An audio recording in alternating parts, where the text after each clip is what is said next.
Hey there, super friends. It's Joey with Last Point Gaming. Today is Tuesday, September 22nd.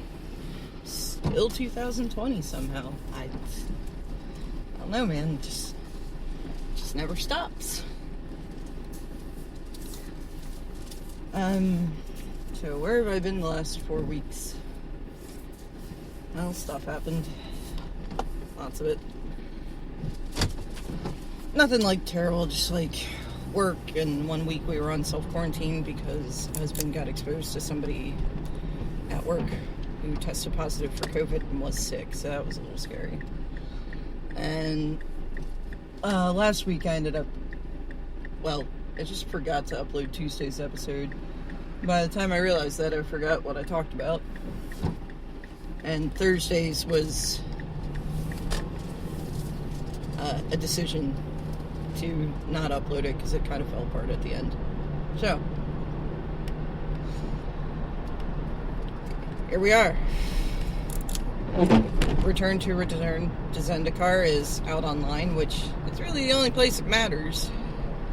I don't know when it's legal in paper. I don't know when paper's legal again, so there you have it. I've done a few of the drafts on Arena. Now, it has been brought to my attention that the best of 3 draft is also against other people, so it's more like moto drafting. So I might have to start doing that. It's take the broken wings, man. Or, like, the disenchant. I know, in best of 1, you're like, do I really want these spells? I mean, it takes up a slot, and if they have nothing... If you're playing against white or blue, your creatures are gonna get enchanted.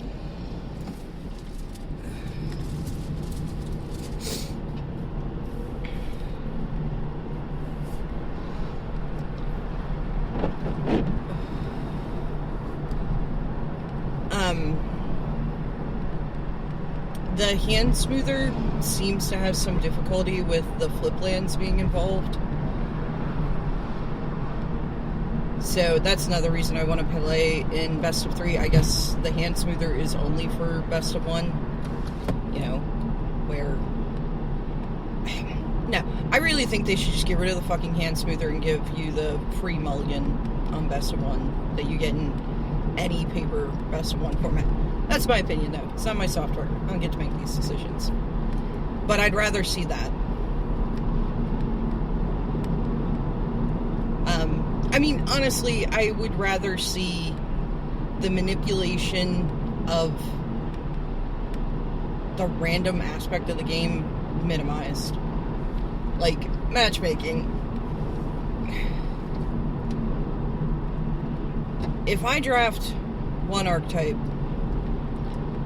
I'm probably going to play against this other archetype. Like, it really, really feels like you're paired against, like, there's weight put on the deck your opponent is playing and how you're paired. And I kind of think that's bullshit. I could be wrong there, though. I could be, like, totally making that up. That could be tinfoil hat territory. I'm not sure. But it really seems like it in draft. Like, I've drafted... Let's see here. I did black, green. Just no real theme to it, I don't think. I did red, green, like, heavy on the party mechanic. I got the black-white clerics deck. Oh my god, I flooded out, like, all... Well, I won the first game in the ladder with it, and then flooded out the other 3. And each time I removed a land, and I still flooded. Like... Because I stuck with the 17 it gives you, and yeah, I should really evaluate how many lands I need, but I had a couple 5-drops, so 17 didn't seem unreasonable. Flood the first time, went to 16. Flooded that time, went to 15, still flooded. And I mean, I get it. you know, it's random. Sometimes you run hot and sometimes you don't. I mean, probably 2 nights before that, like, I couldn't fucking lose a game. It was perfect mana, like, every game for 6 games in the ladder until I ran into a deck that just had a lot of removal and killed all my shit. Didn't matter how perfect my mana was. My creatures were all dead. That's kind of all the deck did. And let's see here. I've drafted green white a couple times, and you know, it's on green white. I play against the blue black mill deck almost exclusively. I have not drafted that one. I don't want to. So, I don't know. It feels like there's match manipulation, but it could be confirmation bias. I don't know.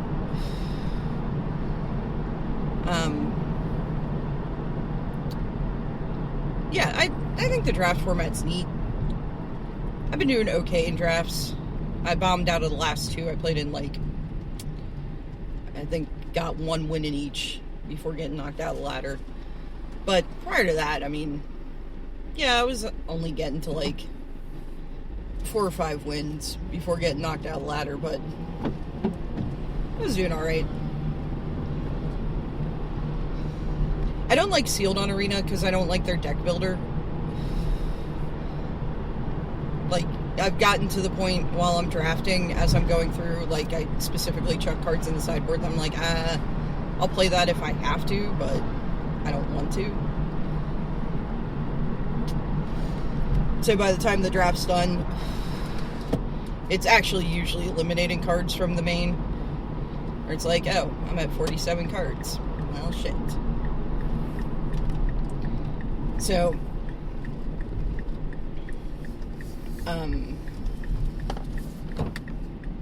but yeah, the arena deck builder with Sealed, I just have, like, a hard time really getting to analyze what I have and, you know, what's good in what colors, and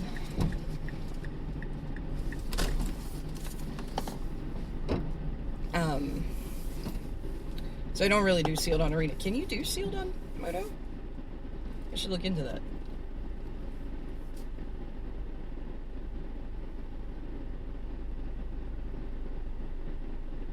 Because, like, their deck builder thing's actually, I think, better for that.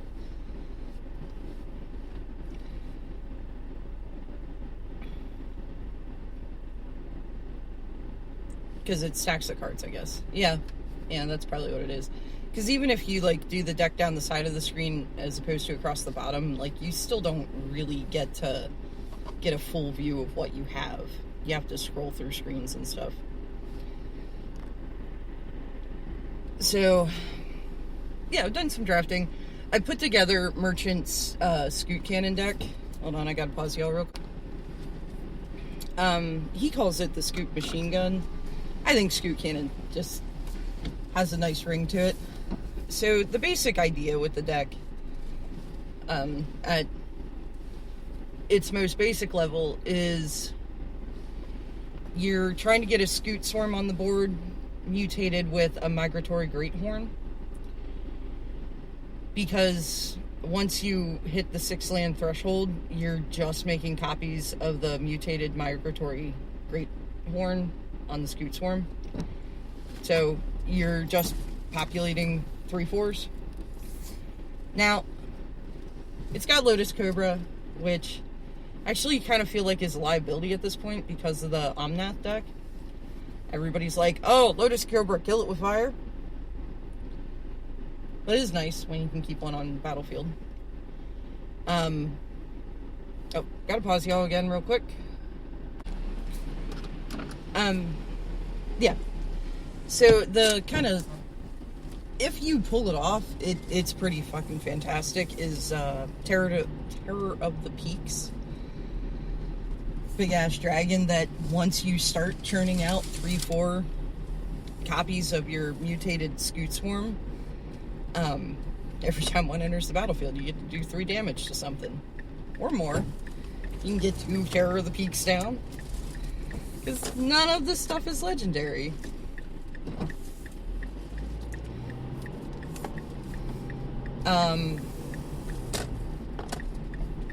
Yeah, that's basically how the deck works.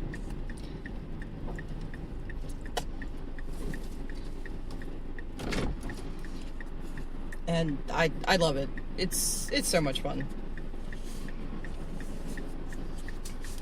And I mean, the first day I played it, I did alright with it. You know, I'm playing against some blue-black shenanigans and some mono-red, and it's not like I won every game, but every game was a game. There was good back and forth, it was swingy, it was... And then the Euro Omnath bullshit deck hit the format, which we all knew it was going to. Let's be honest here. We all knew it was coming. And yeah, I guess I just need to give it like a week or two so everybody playing that bullshit can, you know, win their matches and matriculate up. And I can just go back to playing my silly for fun deck in silver and have real games. That's like, I don't dislike losing. Like, I really don't. I don't much care. Like, my ladder ranking, whatever. I mean, I hit diamond again in draft. Well, limited. I guess that includes sealed too. Do you? Is sealed ranked? I don't know. And that's exciting, you know? Like, woo! I hit diamond, yay! I've hit diamond and constructed like twice since I started playing on Arena, which was like right at the end of the beta.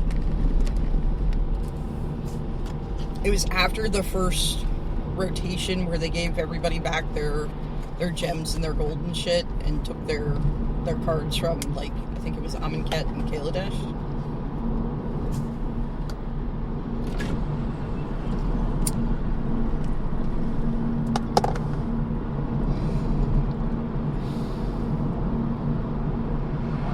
So, yeah, I've only hit diamond and constructed twice, and that's the highest I've gotten. And it's exciting when, you know, you reach a new level, but all in all, I don't really much care. What I hate is non-games of Magic, where I get to sit and watch my opponent play Magic. Or, even when I'm on the better side of that, I hate it. Like, I feel awful for my opponent because I've been there so many times. And the thing is you keep completely reasonable hands. It's not like, yeah, I kept a loose hand that I needed one more land to unlock it, and I never got the one more land. No, like, it's like, okay, I can play a couple things out of this hand, you know, need some more lands and some more spells. I'm not going to win with this 7, but it's a good start.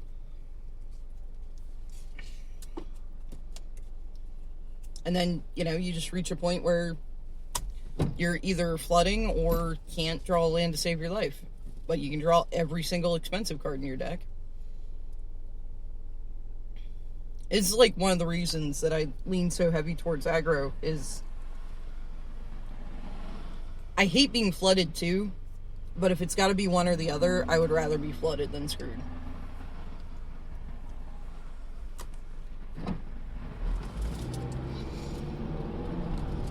I mean, it's also what makes cards like Hazoret so good in aggro strategies is Hazoret now turns your lands into shocks.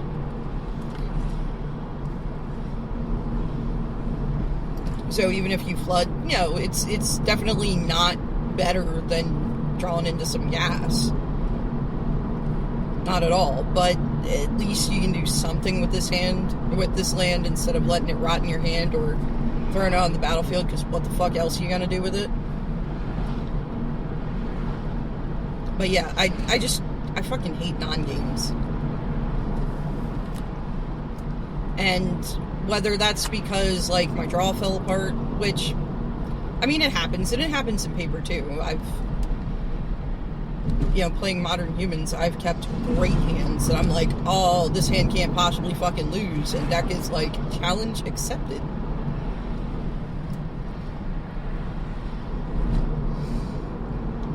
It's like, you know what you want to be drawing on, like, turn 5? Another fucking Aether Vial. Yeah, how's that? God damn it, deck. Why you do this to us? So, I mean, it's not unique to the digital offerings. I think the whole, like, I'm having trouble finding the word. I'm really tired. I did not sleep well. Fucking anxiety's gonna goddamn kill me.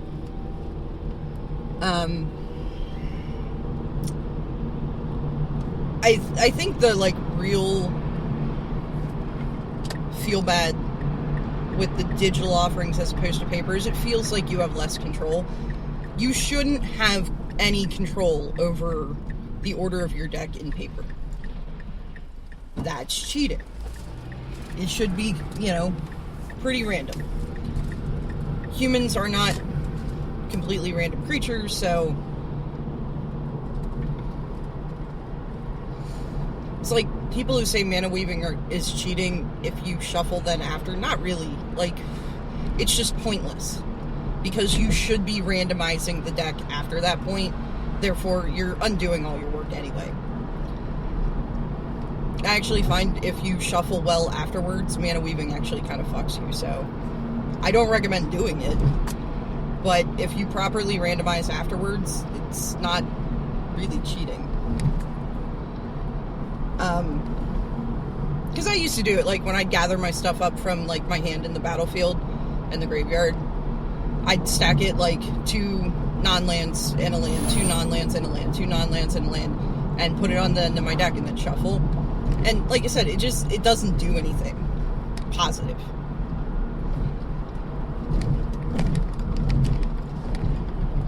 And, like, I have all kinds of superstitions. Like, I count the number of times I shuffle. In fact, it, like, really damages my calm when... And there are a couple guys at the shop that have realized that I do this. And it's all in good fun. Like, they're not doing it to be douchey, but they'll talk to me while I'm shuffling to try to knock me off count. Because they don't get that it's, like, it's a control thing. And it's fine. And... when my deck starts shuffling like shit, like I have to mulligan every fucking round, I replace the sleeves. Which, I actually think there's some legitimacy to that, especially certain brands of sleeve. Like, the smooth back dragon shields build up a lot of static.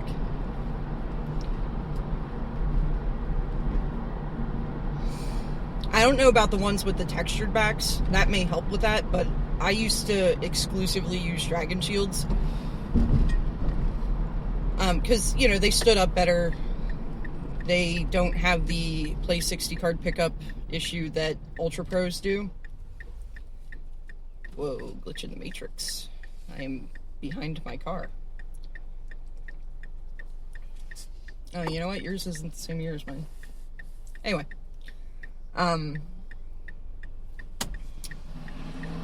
So, and I like the feel of them. The corners are stabby, which is... one of the reasons I moved away from the other one was, like, I was having a real rough F&M, and, I asked husband to look at the deck, see, what he thought. He used to be a pretty competitive player, back in the 90s, but still, there's some some basic premises of the game that haven't changed a whole lot over the years. And he, stuck 2 fingers to the back of the top card until, you get a nice kind of stick going on, and goes to lift them, and, 3 cards came up before things separated. It's like, yep, there's static in your sleeves. They're sticking together.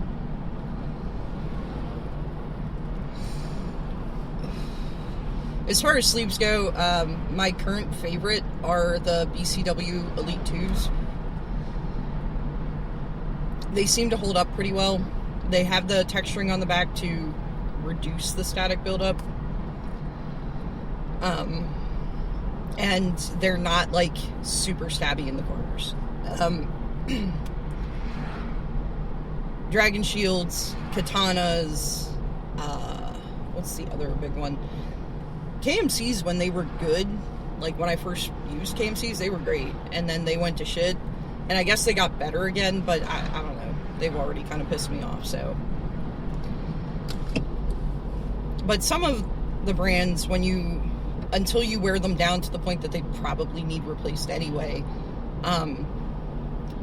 the corners jab into your hands as you're shuffling, and at a general F&M, it's not a big deal, but, like, when anxiety's running a little higher at the larger events, even, like, the larger events at the shop, if I'm, say, playing in an IQ and not judging it, it's just enough to kind of keep amping the anxiety level. Like, the physical discomfort becomes very problematic. It's me, yeah. It's just one of those fucking weird things. Anyway. So, where the fuck was I going with this? So, yeah, it feels like you have more control in Paper Magic, even though you really don't. So, when you just kind of get fucked by the shuffler on the digital products, like, it feeds into that lizard brain idea of, oh, nope, Arena decided I'm losing. It's like, no, Arena probably didn't decide anything. You hit a bad streak. Happens in paper, but it just feels so much worse when you're not physically manipulating the cards. And like I said, I really hate non-games where my opponent does nothing all game and, you know, I just kind of run off with it. I'm like, oh, apparently you're on the bad streak right now. And I'm sorry, because that is incredibly frustrating. I just want good games of Magic, you know? I don't have to win them. I just want it to be a good game on both sides. And I know, to a point, if you're gonna play a silly deck like Scoot Cannon, that, you know, it's really disruptible. Though I will say, Scoot Cannon's plan B just really isn't too bad. A bunch of fucking creatures. You got it's a colorless and 2 green. It's like some kind of mammoth or buffalo or something. 3/3. On the backside, it's a green land that enters tapped.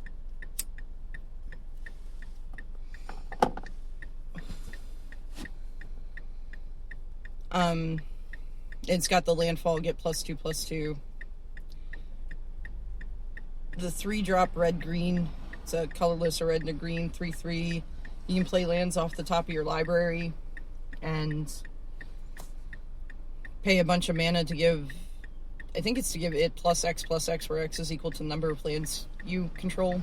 I got to use that once. That was pretty nice. She gets big. So, I mean, it's got other, basically, filler stuff going on.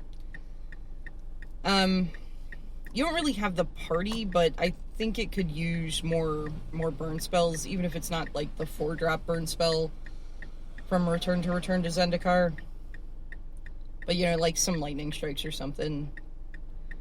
Or I don't think Rabid Bite would do much good for you because your creatures may not necessarily outclass theirs.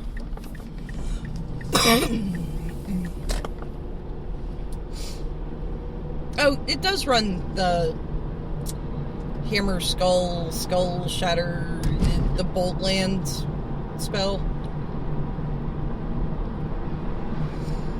So that's helpful, but it's like a huge mana sink. But anyway, yeah, it's just a fun deck. It's not really highly competitive. It's a cute little combo. So it's not even necessarily that I want to win games with it, but I want to get to play games with it.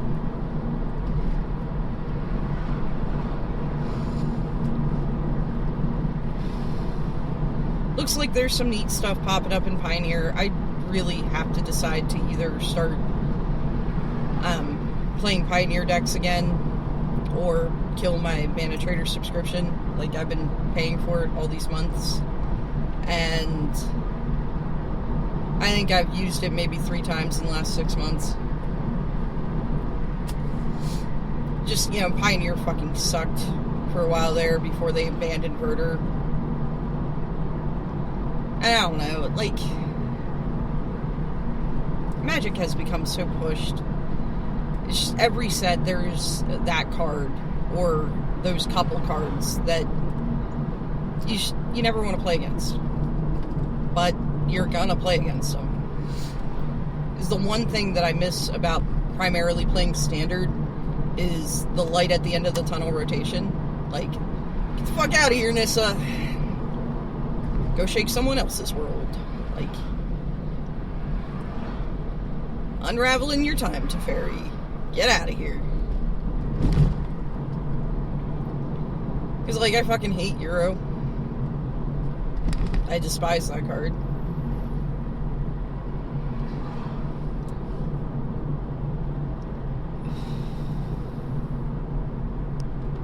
Maybe I just need to play more graveyard removal. Like, before rotation, my Mono Black Devotion deck actually did alright on the constructed ladder. Mostly because Timuret and all the Euro opponents that spot conceded after I exiled the first Euro out of their graveyard with Timuret are like, waha! I will play Euro. He's in my graveyard. I'm like, waha! While you're tapped out, I'm going to eat your Euro. And they're like, oh, well, fuck this.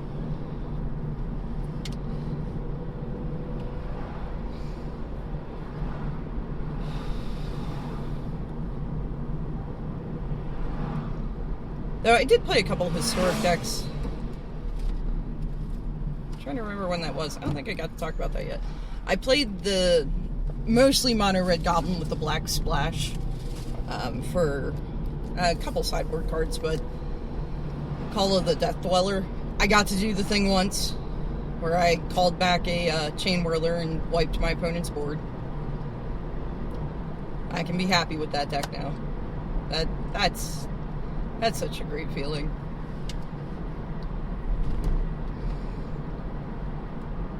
And then you have a first striker on the battlefield with Menace and Death Touch. Until they kill it, but, hey. It already did its job. And I played the black-red deck, like, more solid black-red, with Kroxa and Dreadhorde Arcanist, and it's got the Lurrus Companion. Now, in this particular deck, I was able to do the thing where I had Lurrus on the battlefield and a Kroxa in the graveyard, and just kept playing the Kroxa from the graveyard, which, it's not escaping it, so you still sack it, but I got to completely destroy my opponent's hand and just keep swinging at them every turn with the 3/2 lifelinker. That was pretty fun. But I really question if you want Lurrus as a companion there, and not just put fucking 4 Lurrus in the main deck. So, as mentioned before, Lurrus is the only companion that violates his own companion condition. So if you have him as a companion, you only get the 1. And if he's in your companion slot, which your opponent is aware of your companion slot, you're broadcasting that you only have the 1. So if they take care of that 1, that's it. I think claim only gets up to 2 CMC, but maybe it's 3.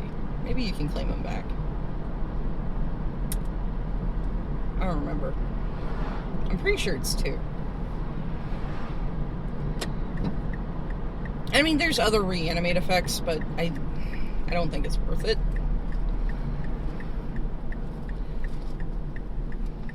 Whereas, I think you may just want 4 Lurrus in that deck. mean, you lose the ability to get Luris when you feel like getting Luris. And when you played him directly into the battlefield from your sideboard, that was a pretty big deal. There was a lot of value to having him available when you wanted him. But being that you have to take a whole turn off to put him into your hand and hope they don't make you discard him, I mean, that really hurts Luris's value as a companion. I think more so than the other good companions. Well, with the exception of Garuda.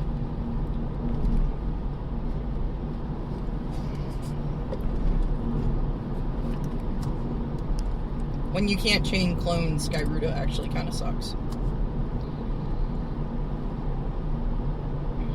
So, because of his unique layout, that means you cannot have him as a companion and have 3 more copies in the deck, I kind of feel like you're better off just running 4 of in the deck. Or maybe 3, because he is legendary. Getting your hand stuffed up with multiple legendaries always kind of sucks. I don't know what you would cut for him. Because, like, you don't want to cut the claim to fames.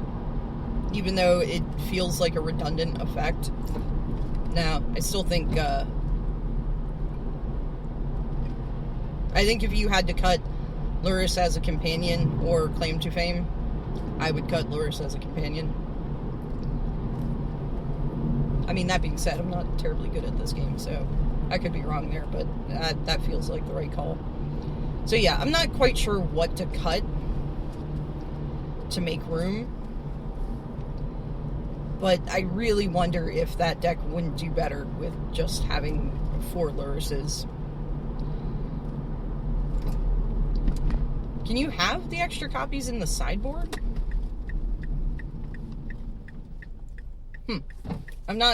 I haven't read up on the companion rules because there's no paper events for me to judge, so.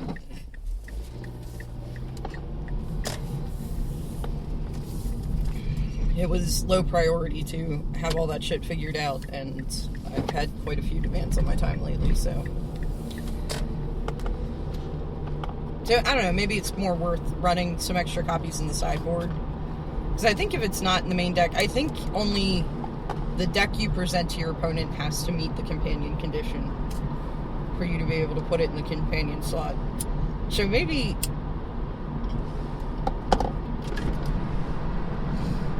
it's more you need to run the extra copies in the sideboard to side in for matches where, like, that effect is important. I don't know. I mean, I guess it's, like, kind of a free sideboard slot. Like, yeah, you're down a sideboard slot, technically, but it's kind of free to put them in the companion slot. And it keeps the curve on your deck low, which is good. I think it was Ross was the first one I heard say, Ross Merriam, that the reason he thinks Luris Burn was good isn't so much Luris, like, the actual card, as Luris's companion condition forced burn players to build efficient burn decks instead of getting too cute with shit and putting in these expensive ass spells that, because, I mean, really, in a true low to the ground, go for the throat kind of aggro deck, you don't want much, if anything, 3 CMC or higher. You want all your stuff to be 1s or 2s. You want, when they have to spend 3 mana on a kill spell for your creature, to be trading up on mana. Because that's the whole thing with aggro, is your only hope for winning is to make them spend more resources than you. To choke down their resources while you're, like, blitzing every turn.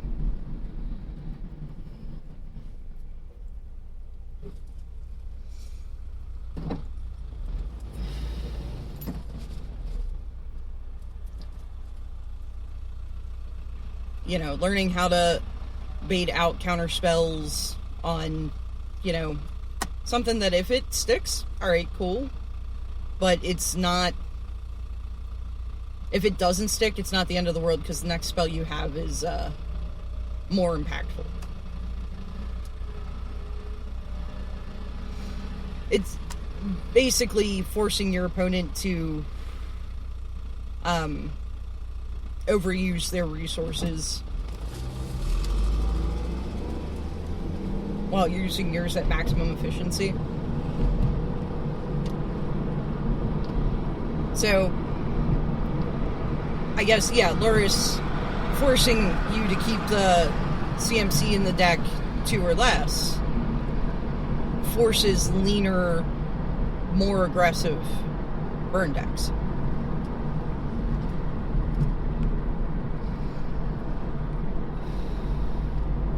It's like modern Naya burn used to, like, Atarka's Command was one of the kind of pillar cards of the deck, was like the big finisher. I mean, that shit's 4 CMC.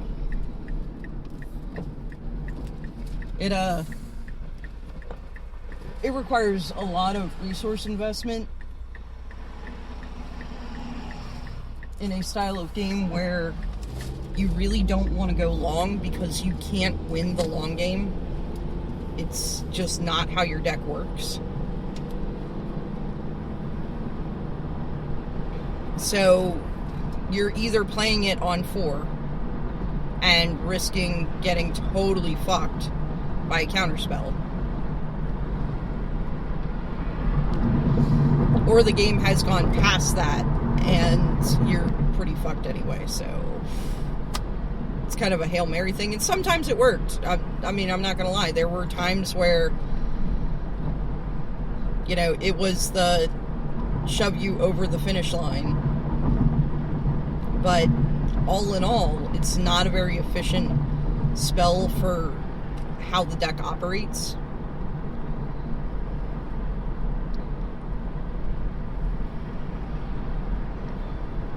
I think I got time for one more. I don't want to work today. It's because I'm solving an issue that, I don't want to have to solve. It's people not understanding how things interconnect, and I think I figured out how to solve it. It's just going to be a giant pain in my ass, and it just kind of aggravates me that this has even become an issue, because if anybody had spoken to me prior to shit getting passed off to the client, I would have been able to explain why this was an issue and we should do it a different way. But here we are.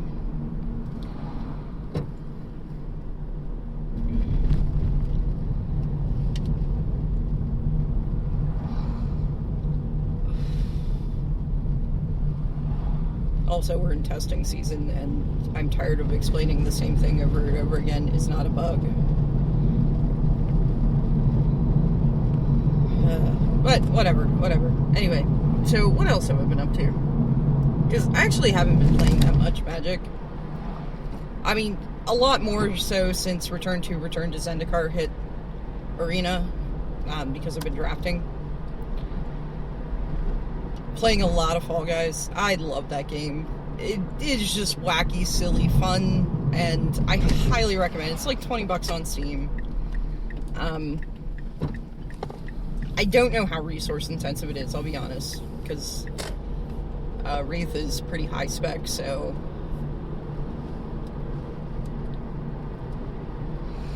it's like 3D graphic rendering, so it might be a little resource intense, I don't know.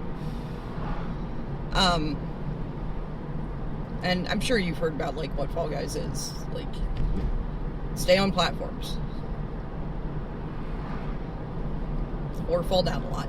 My favorite thing about the game is all the little Fall Guys sound like the birds from the early Pixar short for the birds. And it's the one where the one little bird lands on the wire, and then another one comes and he's too close, so the first one pecks him and they make the little noise. Yeah, that's what all the Fall Guys sound like, and it just makes me happy. I'm pretty good at some of the race maps. Not Slime Climb, though. God, I suck at that one. I am, like, fucking awful. I have never made it to the end of it. I usually get knocked off into the slime relatively early on. And I guess Season 2 is going to drop before too long, and it's going to change the maps and everything.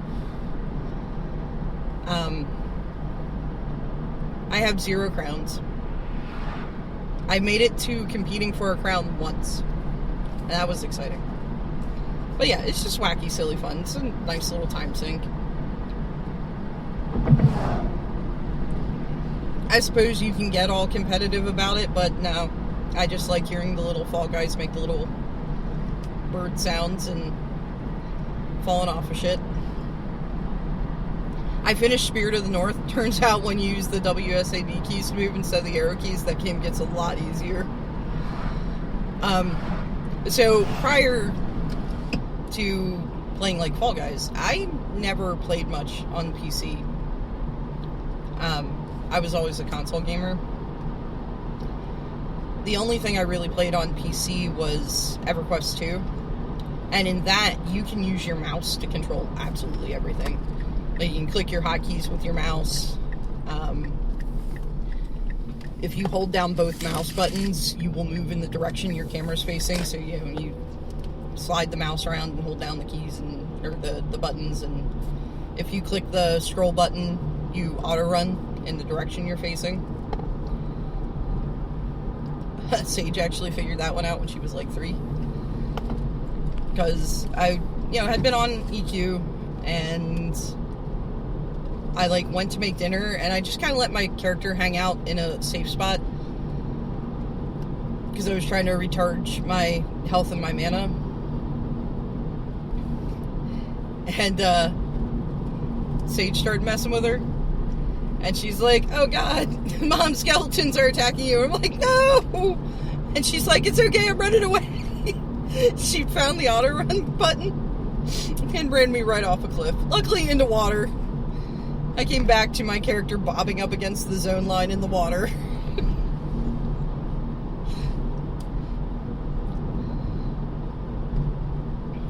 But yeah, so I never really used the WSAD key movement. And, I'm playing on my laptop keyboard. I have 2 monitors, but usually whatever game I'm playing is on the laptop monitor because it's actually higher res than my bigger monitor. And, I'll have Twitch or YouTube or whatever up on the other monitor. So, my keys are low profile. But playing Fall Guys, I got pretty accustomed to using it because that's your movement keys in there. And when I played Spirit of the North before, so the basic premise of Spirit of the North is you're this fox, and you died. And then you got imbued with, magic spirit energy. And you're going around trying to restore the Northern Lights because they've been corrupted. So you're clearing, taint from the world, and, you get more magic spirit energy from these flowers, which you can use to activate your powers or activate different interactables.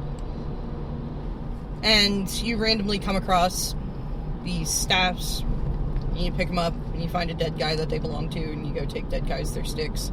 I think I'm going to play through again because I missed a bunch of dead guys.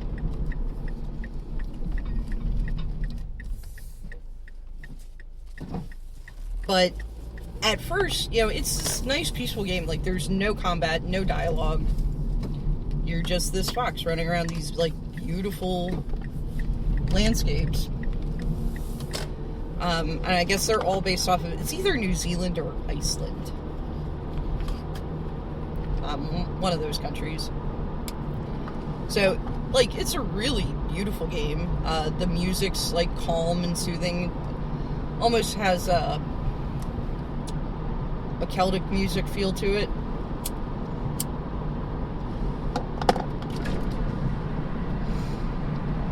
And again, no words. It's just all instrumental. So it was this really, like, nice, calm, relaxing game until I hit the point where you gotta, like, be running and activate your powers and everything. And when you're using the arrow keys, all the power activation keys are over by the WSAD keys. I just can't fucking move fast enough. So I got frustrated with it and was like, fuck this game. But yeah, when you use the proper keys to move, it gets a lot easier to do these things.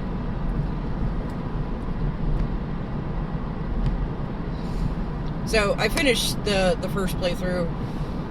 Like I said, it's just nice. It's calm, it's relaxing.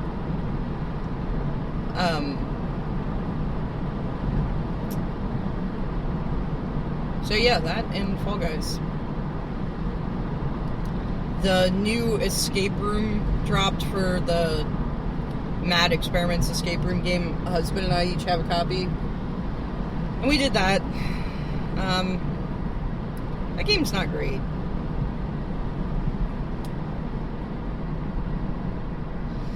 Like, I really enjoy puzzle games, but the graphics are a little glitchy.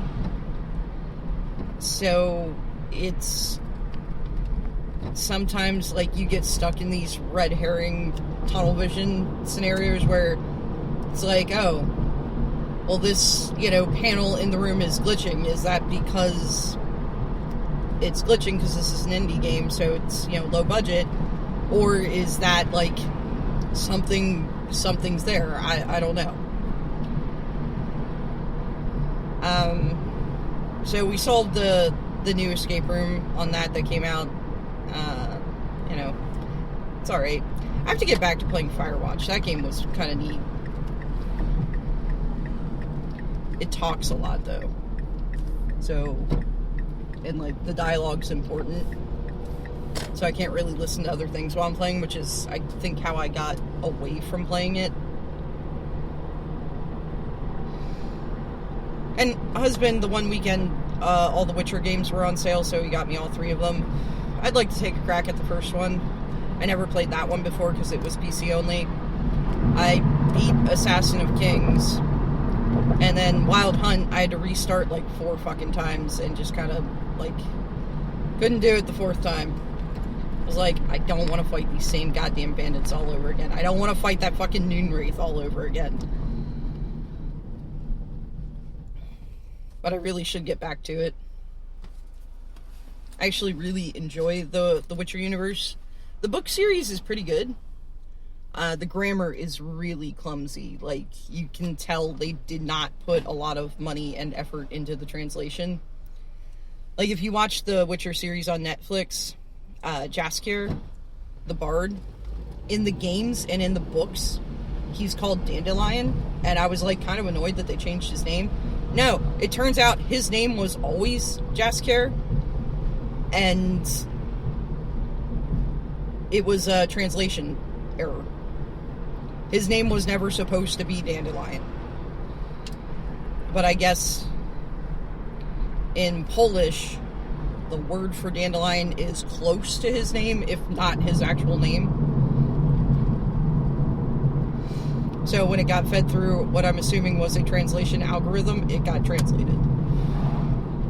Like, oh, fantastic. Great QA there. So yeah, the grammar, until you get used to it, you'll find yourself rereading the same paragraph over and over again because your brain, like, can't parse it correctly because the grammar is a little messed up. And it's just, like, enough that you're like, what? Those words don't make sense when you put them in that order? But once you get past that, it's a good book series. I recommend. I enjoyed the Netflix series, but if you are not familiar with the Witcher world, I don't know how the hell you keep up with what's going on. They don't really do a great job explaining anything. Like, they don't even really get into... So, Ciri, the girl Witcher, was actually, like, a really strange occurrence. And it was basically Geralt's way of hiding her when Sintra fell. but Witchers are solely men.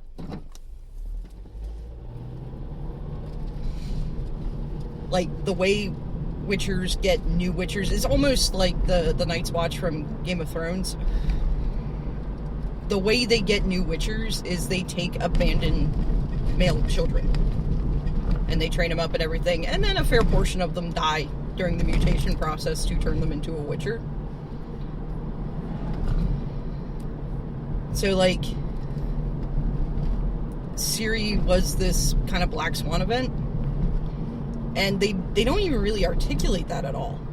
It's like, oh, yeah, girls can be badass warriors too. And, I mean, girls can be badass warriors too. Triss is pretty fucking badass. Yen's pretty fucking badass. But, like, it's kind of integral to the story. And they just don't get into it, like, at all. Also, like, even being pretty familiar with the Witcher universe, the time jumping in that series was a little rough. But I still, like I said, I really enjoyed it, but I'm not sure if you don't have a familiarity with at least the games, let alone the books. I'm not sure it's something you can really follow very well. I know husband, now he's played a little bit of Wild Hunt, and even he was saying, like, I know enough that I think I can keep up with what's going on, but it's a struggle. So, I gotta get going though, because I gotta get set up for my status meeting. As always, if you made it this far with me, thank you very much for listening, and hopefully I'll talk to y'all on Thursday.